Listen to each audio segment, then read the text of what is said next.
Baik, sebelumnya perkenalkan nama saya Ardiansyah Haidar Ali Effendi dari Prodi Teknik Mesin dengan NIM 241910101054. Di sini saya akan menjelaskan materi tentang kapasitor.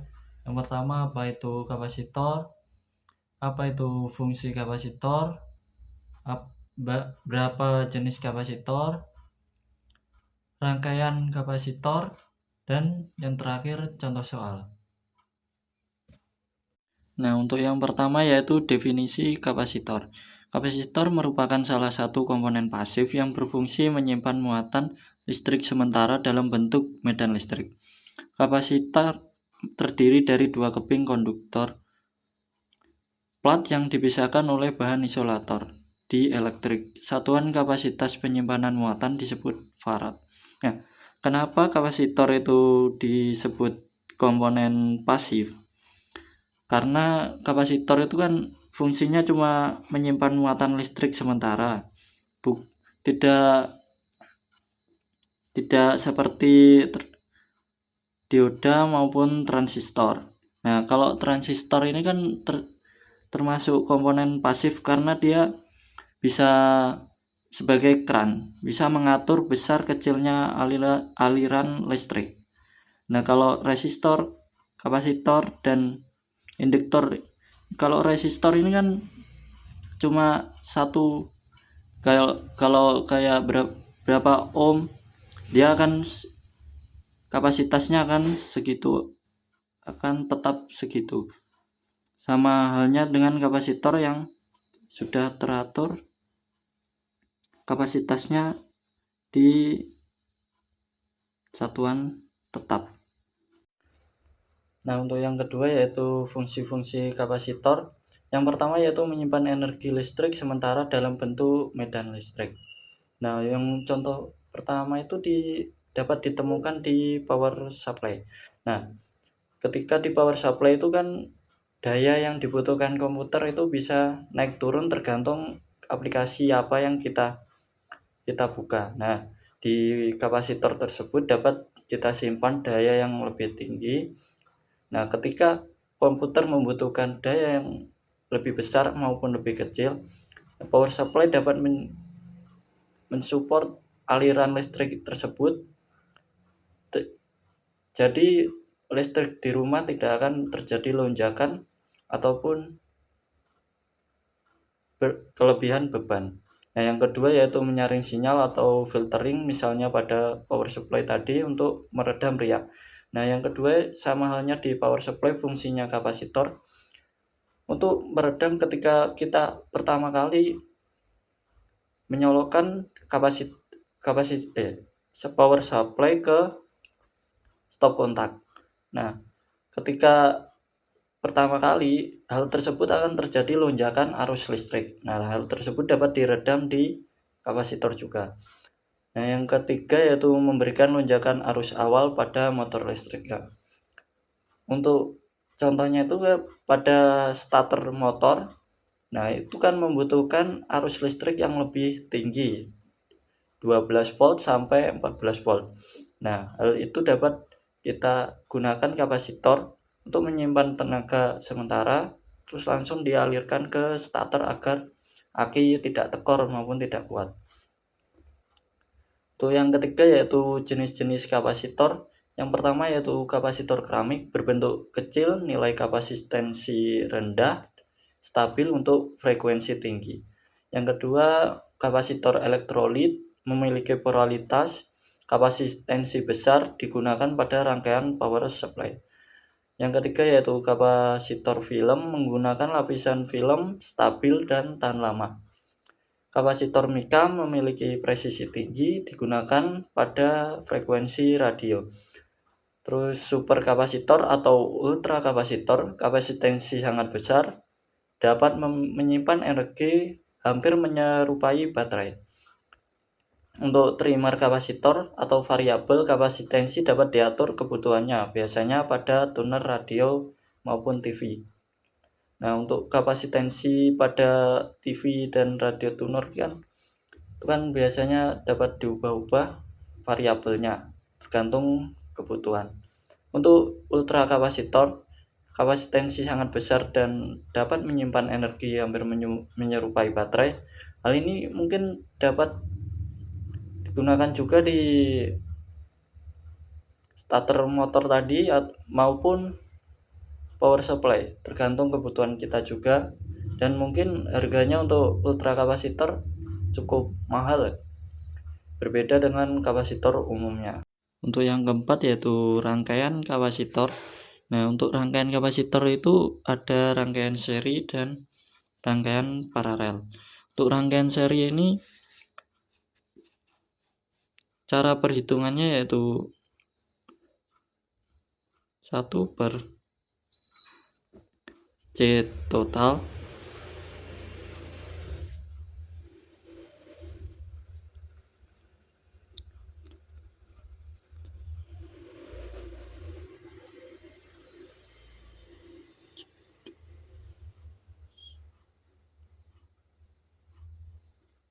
Nah, berbeda halnya dengan resistor yang ketika rangkaian seri tinggal ditambahkan.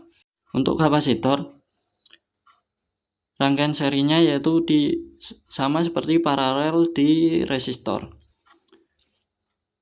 Contohnya itu 1/C total itu 1/C1, 1/C2 ditambah 1/C3. Ini untuk contohnya 1/C total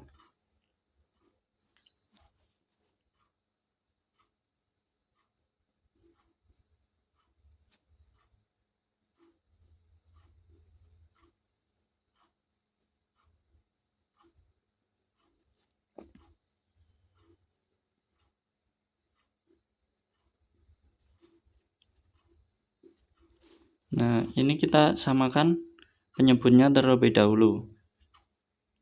Kita samakan menjadi 1/60. Nah, 10 untuk menjadi ke 60 harus dikali 6. Jadi yang atas kita tulis 6/60. Untuk yang kedua 20 ke 60 membutuhkan dikali 3. Jadi 3/60. Dan yang terakhir 30 untuk ke 60 dikali 2. Jadi 2/60. 6 ditambah 3 9, 9 tambah 2 11/60. Jadi 60/11 nilainya adalah 5,45.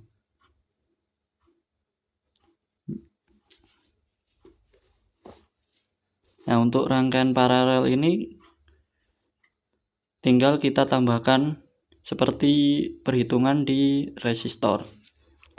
Nah, hanya C total semisal 60 ditambah 30 tambah 10. Nah, ini tinggal kita tambahkan untuk mencari C totalnya.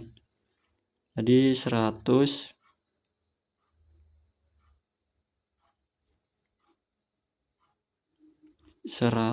mikrofarad. Nah, yang kelima yaitu contoh soal. Yang pertama yaitu contoh soal untuk rangkaian seri. Di sini kita diketahui C1 sama dengan 20 mikrofarad, C2 50 mikrofarad, dan C3 25 mikrofarad. Nah, untuk C totalnya kan tadi kita sudah saya berikan contohnya. Jadi untuk 1/C total 1/C1 ditambah 1/C2 tambah 1/C3.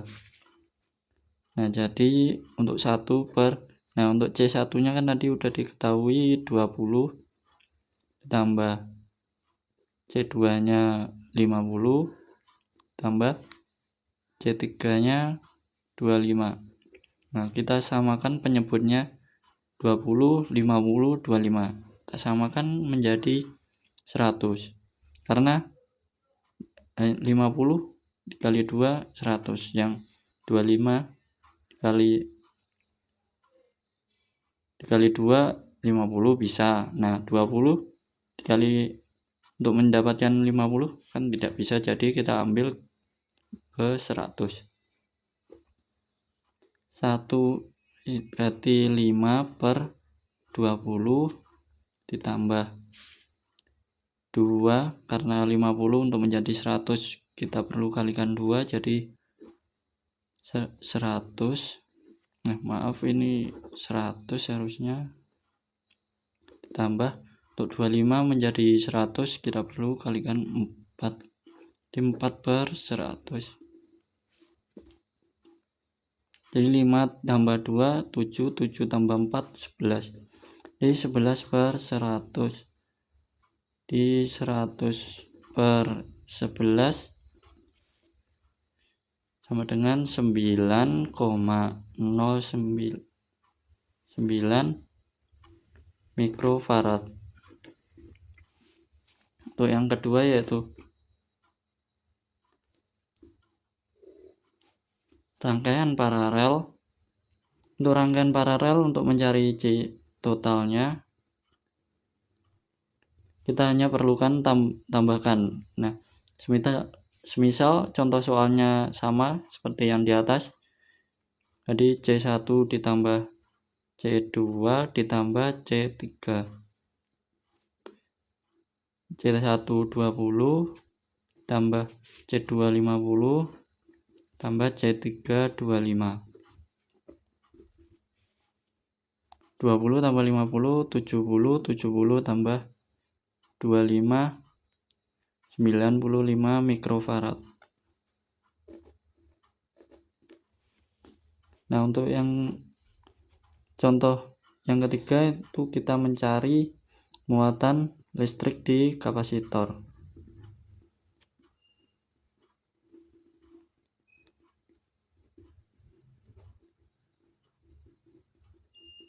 Nah, untuk rumusnya kita menggunakan C dikali sama dengan C kali F. Nah, untuk Q itu muatan listrik, untuk C itu kapasitor, yang satuannya menggunakan farad, untuk yang F ini tegangannya volt. Untuk contohnya semisal Q sama dengan 100 kali 10 pangkat min 6. Nah, untuk 10 pangkat min 6 ini didapatkan dari mikrofarad, itu rumusnya 10 pangkat min 6. Nah, untuk nanofarad rumusnya 10 pangkat min 9, sedangkan untuk pikofarad rumusnya 10 pangkat min 10. Nah, karena ini kita coba menggunakan mikrofarad, jadi rumusnya 10 pangkat min 6. Terus dikali tegangan, kita coba tegangan di 12 volt coba. Jadi kita turunkan. Nah, ini kita coret. Jadi 1 kali 10 min 4 kali 12. Nah, kita kurangkan lagi 12 menjadi 1,2 kali 10 pangkat min 3 C kapasitor. Nah, untuk yang selanjutnya kita cari kapasitensi.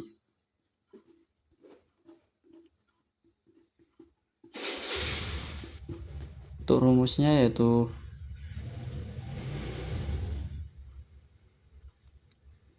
E setengah kali C kali V kuadrat. Yang untuk contohnya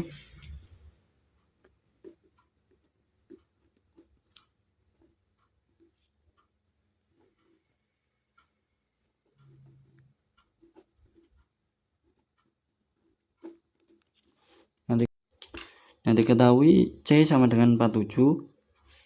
mikrofarad. Nah, untuk tegangannya 9 volt. Nah, untuk mencari kapasitansi kita masukkan rumusnya yang tadi, setengah dikali 47 dikali 10 pangkat min 6 9 kuadrat.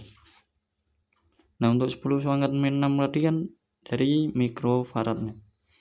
Nah, untuk E sama dengan, nah setengah kita ubah menjadi 0,5 dikali 47 kali 10 pangkat min 6 dikali untuk 9 pangkat 2 yaitu 81. Itu hasilnya menjadi 1,9 kali 10 pangkat min 3 Joule. Mungkin cukup sekian penjelasan saya tentang apa itu kapasitor, fungsi kapasitor, jenis-jenis kapasitor, rangkaian kapasitor, dan contoh soal. Kalau mana ada salah kata maupun ucapan saya mohon maaf. Wassalamualaikum warahmatullahi wabarakatuh.